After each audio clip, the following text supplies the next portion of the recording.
In a time of crisis, how do you take care of yourself? This is a question I was asked today, and it can be a complicated one depending on a couple things, but I'm going to try to narrow it down a little bit and give you some perspective on two different scenarios. And so for the first one, I'm going to use what's called a quote-unquote crisis, and that's a situation in which people find themselves to be in a crisis almost every week, and usually that's a drama-filled story, but to them, it's a crisis nonetheless.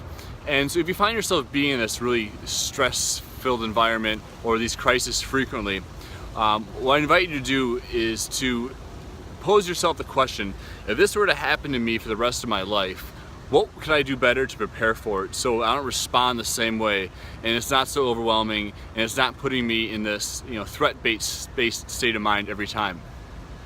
And the reason why we seem to run into these conversations with these clients so often and why I keep experiencing them is because your strategies to handling stress and managing yourself in those positions usually is pretty poor.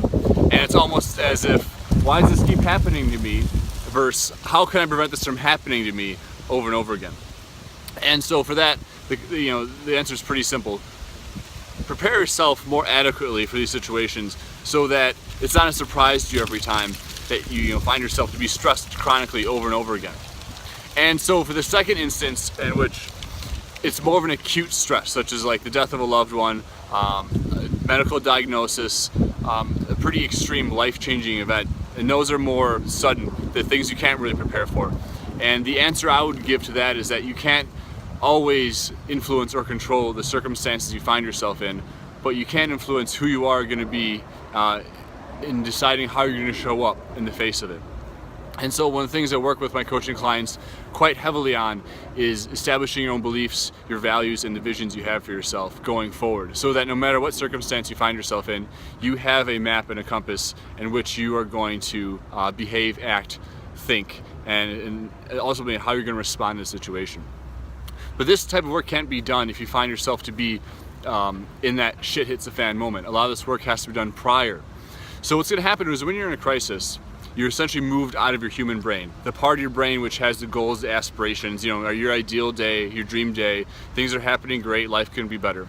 And then when you hit crisis, you revert back to like your animal brain, which is very reactive, fight, flight, or freeze. Essentially just high adrenaline, high stress, overwhelm, high anxiety. You're just on edge and you're just trying to survive.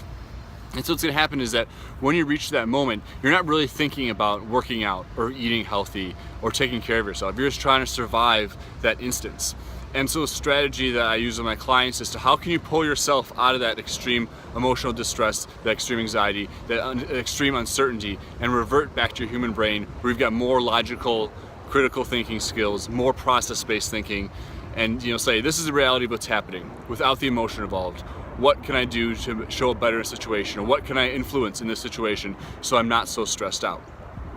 And so one of the hard things to do is actually using that energy in order to take care of yourself at a higher level, because when you're dealing with this high instance of stress and this high amount of overwhelm, the last thing you probably want to do is exercise or eat healthy. What you're trying to do is find comfort, what you're trying to do is find security. And that is why alcohol is such an easy tool to use. That is why food is such an easy tool to use, because those provide instant relief from our emotions and what we're experiencing. And so not only has that become a learned behavior since we're children, but it's also been socially acceptable to run to those things. Like, I had what's such a bad day, I need a glass of wine, that type of thinking. And so learning how to handle your emotions and identifying your emotions and dealing with them appropriately so you don't have those habitual patterns of escape and coping through external sources. Instead, finding a way to mediate those through either meditation, anything that involves you to be focused on a task at hand, such as writing, journaling, reflective-based work, cooking even, playing an instrument, painting, going for a walk. All these things help pull you out of that state of mind in which you feel super stressed out, anxious, and really overwhelmed. And so if you have the opportunity to take a break in your day and to simply go for a walk, if you have the opportunity just to simply meditate for 5 minutes, these are some mechanisms, these are some tools you can use to cope with that crisis you're in. And if you realize that your experiences you have in life and the way you react to them are determined by your perceptions, and your perceptions are kind of determined by the state of mind in which you're in.